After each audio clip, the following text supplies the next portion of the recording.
Since the beginning, civilizations have risen and fallen. Rome, ancient Persia, Mongolia, Britain, and now America. Befallen by natural disasters, broken families, moral decay, lack of preparedness and conflict. Don't let this happen to you. Are you prepared? Would you like to help others prepare? American Survival Wholesale.com is looking for distributors. Email bugoutamerica@usa.com. Go to AmericanSurvivalWholesale.com, a veteran-owned and operated company. But do it today. You're listening to AmericanFreedomRadio.com, the network who perseveres in delivering intelligent debate, constructive dialogue with true independence. The freedom to broadcast the truth is not free at all. So what is American Freedom Radio worth to you? The empowering information with fun, honest and pure integrity behind it provides an example to follow, friendships to flourish, with the moral altruism that pulls no punches. The hosts sacrifice and show remarkable discipline in their duty to deliver quality radio and service to the community with strength, wisdom and loyalty. The founders of AFR wish to thank you personally for sharing your views and insights to make the best radio and alternative media. Now it's time for you to give something back and play a vital role in the future of America. Be as generous with us as we've been with you. Click on the donate banner at AmericanFreedomRadio.com or volunteer by emailing AmericanFreedomRadio@ymail.com. Vaccine, psychotropic drugs and artillery batteries not included. Hey folks, we're back. This is Chance with American Survival. We're so proud to be on American Freedom Radio, and also very proud to be bringing on some good friends, Ross and Jill from RemnantCanine360.com. That's RemnantCanine360.com. You can reach them at area code 210-526-0992. That's 210-526-0992 if you have any questions. But they've got some great information for you folks, so let's go ahead and bring them on now. Ross, Jill, are you guys there? For sure, Chance. Hi, Chance. How are you? Well, blessings, Jill. Thank you. It's so good to have you guys on. Please go ahead and tell us a little bit about Remnant Canine 360. Tell us what it's all about. Okay, thank you, Chance. Remnant Canine 360 is an online canine training site specifically for people that are in that preparedness mindset and want to train their dog to be a part of their security team if the grid were to go down, or in the case of natural disaster, or just kind of the way that we're used to living is no longer in existence, and we have to find a new way to survive. So this online training helps folks to train their dogs specifically in scent detection and patrol, and we also offer a specific obedience package if the folks don't have any formal training with their dog prior to this. They're able to do that as well to set them up for success for the other packages that we offer. Yes, Chance. Jill, tell us what about the genesis of this project, because it's, I talked about this for a very long time, and it's been a long time getting to where we are today, that we're actually in production. So tell us how you got the idea, and it's just a really great how it's helping people turn their dogs into an avid member of the defense team for a holistic 360 defense perimeter of your homestead. Sure, I'd love to share that. It started about a year ago. The last time we were at Prepper Camp. We're getting ready to go to Prepper Camp again tomorrow in Saluda, North Carolina. Looking forward to that. Remnant Canine 360 will be there, and we'll have our dog there as well doing some demos. But last year when we were there for Survival 401k, I noticed that lots of people that were attending the event had their canines with them.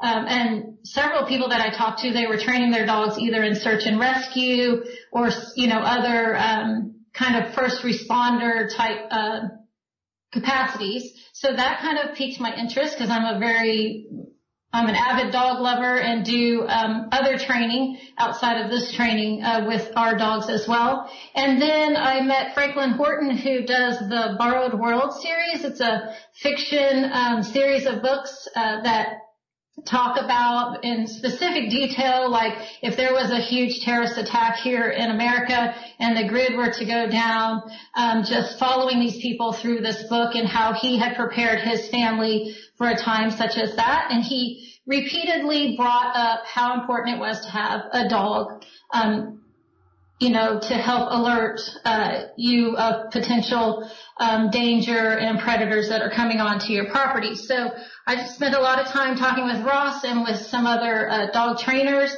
and we found that I'm not sure there's any type of program that's even offered like this, where we offer a step-by-step training process that you can take your household pet and turn them into a viable option or asset to that security team and build the bond with your dog as well. And Chance, it's really interesting because we think about our dogs and we think we're keeping them from burglars, but when the police aren't coming, and we're really big fans of supporting our first responders and our police. But if they're not able to come in, and you saw in Irma as well as in Harvey that they suspended 911 in many places, and so you weren't going to get any support. And sometimes what you got was oath keepers helping you, including the National Guard. You and I talked about that at great length. So with this program, and I'm going to ask you another question, is simply along the lines of what kind of effort does it take? I mean, people are concerned that, I have my household pulled and he barks at cars or he barks at intruders. But if the police aren't coming, I'm not going to call 911. My dog's barking. What can you train them in to help you in that situation? If the police aren't coming, well, who are you going to rely on? Right. And our tagline is, when everything changes, who can you trust?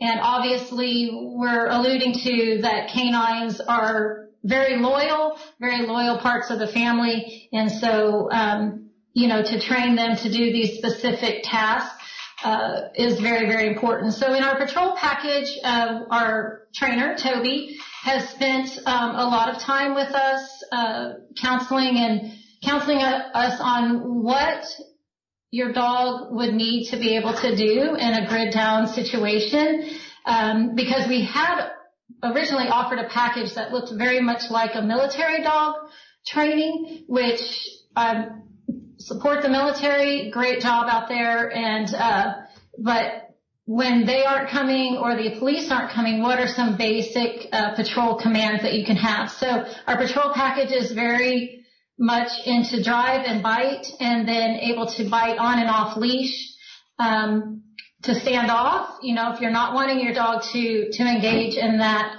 how to call them off of that, and then how to clear a building to make sure a building is safe for your family to seek shelter, especially if you're on the move and you're needing to move your family. You were going to bug in, and then you realize you might need to bug out, and if you don't have access to vehicles, obviously you're going to need to walk to that new point of shelter. So your dog would be able to help you clear that space and make it safe for your family. So the patrol package has really been redefined and really hones in on what a survivalist or a prepper would need to be able to have their dog perform for them. Right, and so if you're on the move, that you could come across many hazards. So describe to them how the detection piece of this whole thing works for your benefit. Right. As well. We also offer a scent detection package. And it's very simple, outlined step by step on how you can imprint on certain odors.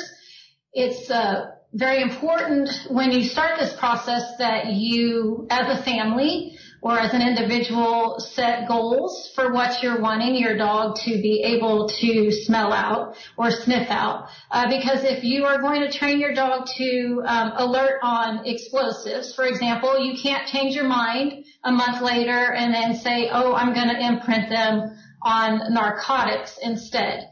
Because the dog is going to alert on what you've trained them to alert on, and you're not going to know whether you should run for your life or if you should confiscate that package or whatever you come across. So, for example, we have imprinted and trained our dogs on explosives. Again, in that if you're not wanting to if you're having to bug out at a particular point, that way our dog can help us even clear the path where we're actually having to walk if we're afraid that, we may be going into a place that may not be safe.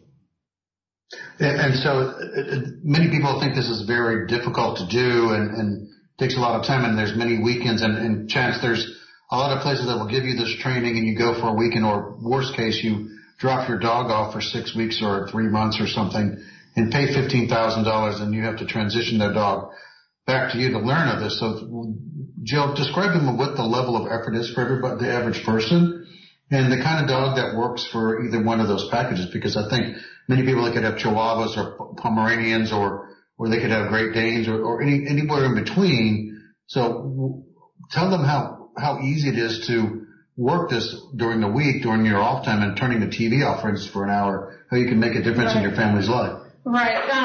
You can check out our website, and it talks about you can do this 3 times a week for 15 to 20 minutes each time, and you're going to see great results with your dog. So like Ross said, it only takes about an hour and a half each week that you dedicate and set aside for your training. And what's great about our online package is you're able to go revisit those videos and that lesson as many times as you want. So say you're going to go receive this training at a local dog training facility.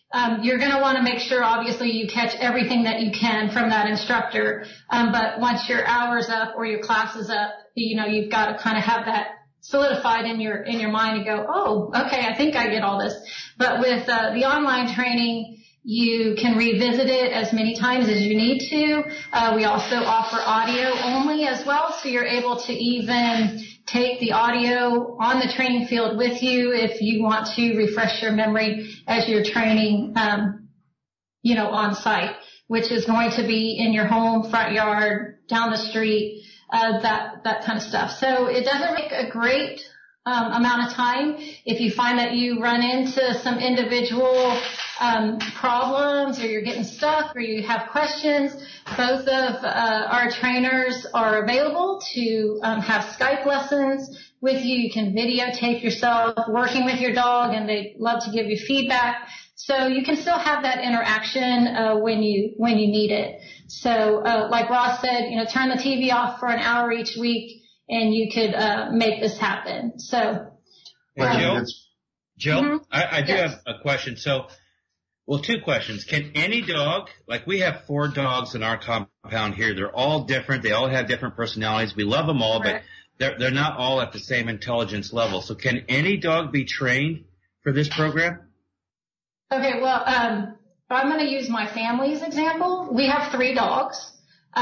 So we have one dog I just found out she's a Texas Heeler, which is a blue Heeler and a Border Collie mix. She is our secondary patrol dog. She'll do that type of work, but she would prefer not to. Then we have a Husky Shepherd mix.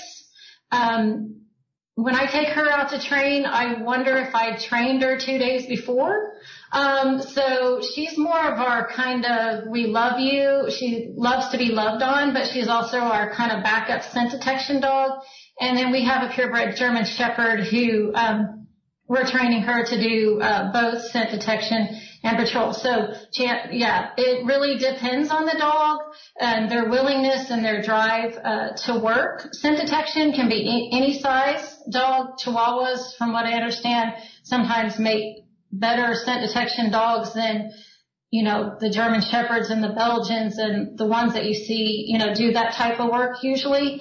And the patrol dogs really need to be over 45 pounds, for obvious reasons. And also we recommend not golden retrievers or Labradors because, they just love people. So, yeah, so it really, it depends on kind of the drive of the dog and their willingness to work. With Remnant Canine 360, this is providing you along with, because the one thing that Jill talks about a lot of times, and I talk about many times, and we'll get into Survival 401k here in a minute, but you prepare for your food and water and your shelter and things, but you think about your security and you put up electrical fence and you have cameras and things. But if all of that's not working, you're going to need somebody that's going to be on your team and is not going to whine about going out in the middle of the night and searching this out. Right, so you have to have a very loyal, very on point type of member, and a dog is always going to be there for you. So that's why we're really into this, and that's why we started this business, because it's really, we're finding that again, you talk about personalities. Jill was talking about Haley, who is our blue heeler, Texas heeler. She's great. She's blue ribbon winner, all kinds of agility and dock diving, but she can also bite you very nicely, as Jill has bruises on her body from that. And tell them a story about riding ATVs. Well, instinctually, Haley will chase down an ATV or someone on a bike or someone that's going to threaten me if they start to run. So instinctually, because she does have that blue heeler Australian cattle dog in her mix, we haven't had to do a lot of encouraging, especially if somebody is taking off on an ATV. Like, she even bit me on the ATV, and I have scars to show for it. So, again, just like people, you assign different tasks to your family members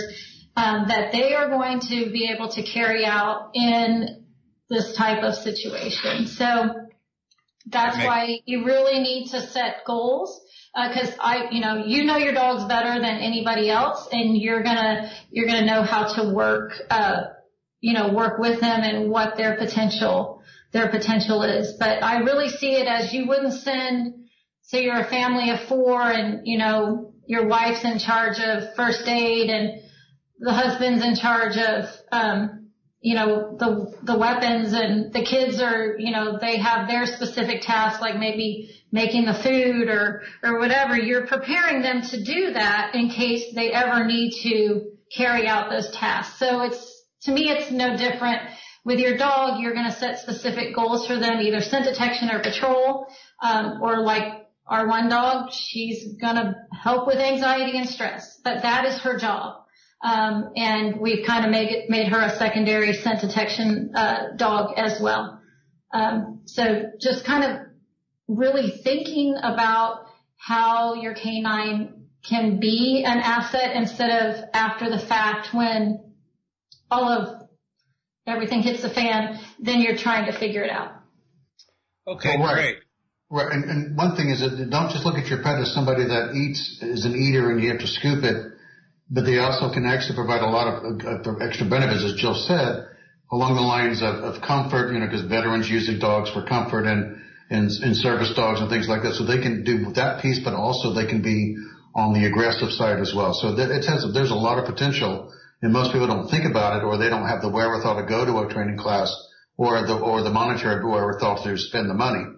And our program is probably 1/10 of the cost of most of those other programs. So and you can take it anywhere and go and do it anytime, whether it's a computer, a tablet, your phone, or in your car with the audio side of it. There's a lot of things you can do with this program, and Jill's done just a fantastic job putting this all together, and I have to applaud her, because it's been a long road. And if we, quite frankly, and Jill will attest to this, if we had known it was going to be this much work, we would have never done it. So it's a God thing. That's funny. Hey, guys, now I do have another question for you, but I wanted to comment. Earlier in the program, the topic came up about animals, our pets, providing comfort, right? And you just mentioned that. That is something that we need to maybe go into a little bit more detail, because it is a fact that folks that have pets go to the doctor less have less doctor visits than those that don't. Folks that have pets are less depressed than others that don't. Don't you guys find that interesting, number one? And then a question. We give our dogs treats, right, to train them. Is that proper? Is there a better time to give treats? What do you think, Jill?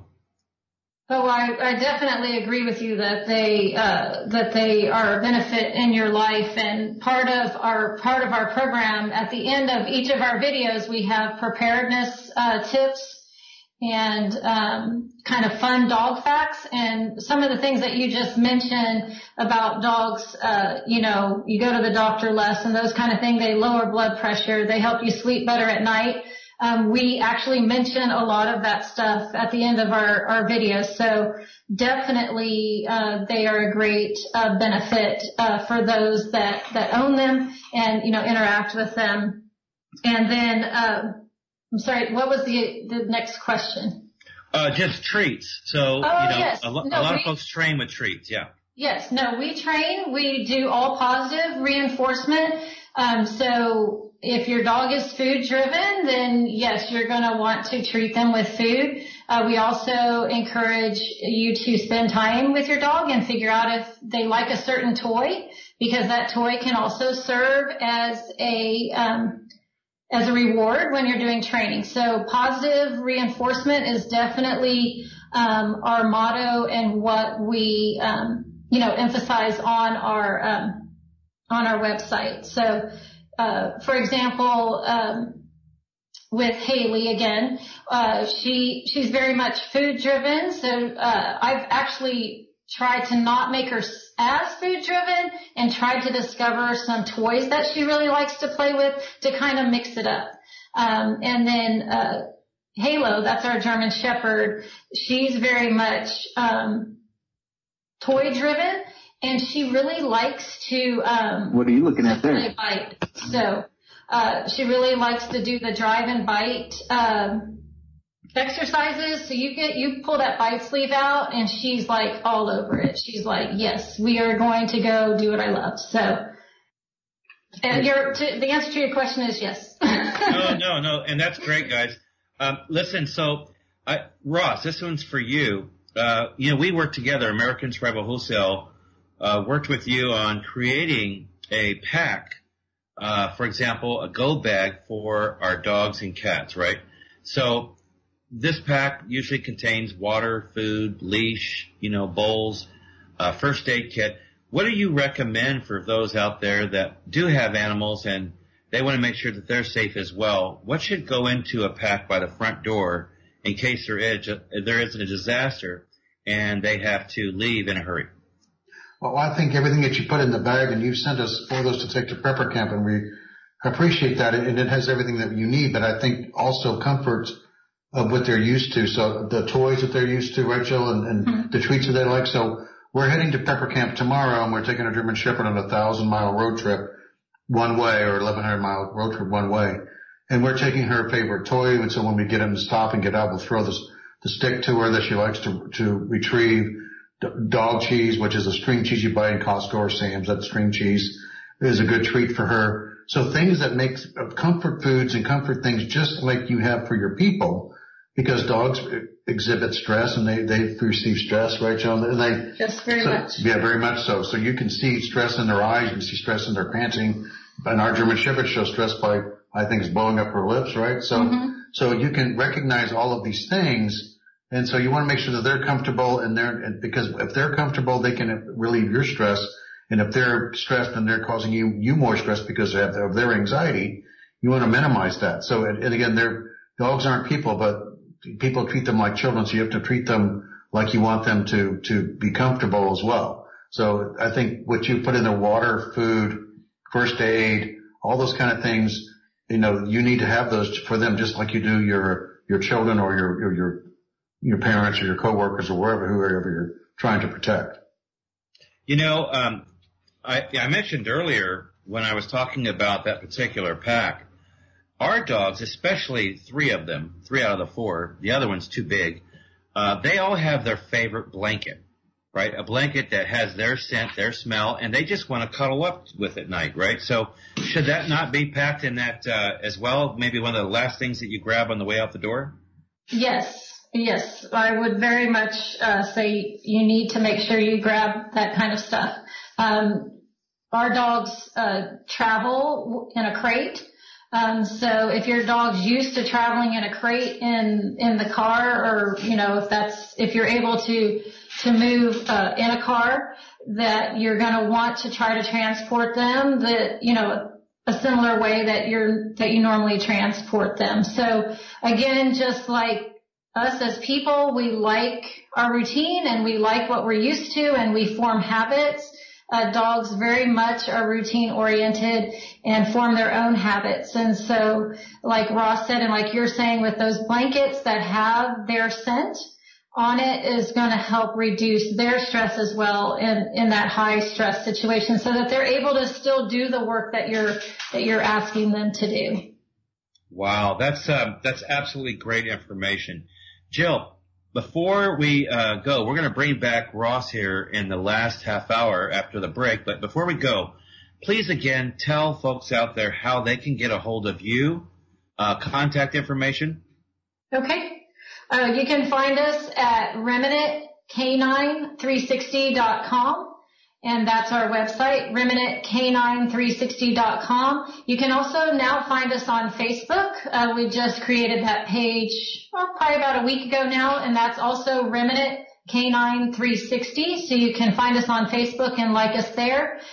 Feel free to call me, 210-526-0992, area code 210-526-0992. That's my direct line, and I'd love to talk with you if you have questions about what we're doing with this, because this is definitely a passion of mine, and I really want to help other people be able to gain the knowledge and skill that's required to make your canine just a part of that, again, that 360 approach. You've prepared in so many other ways, so why not just make them a part of that team and just really balance that complete defense team out.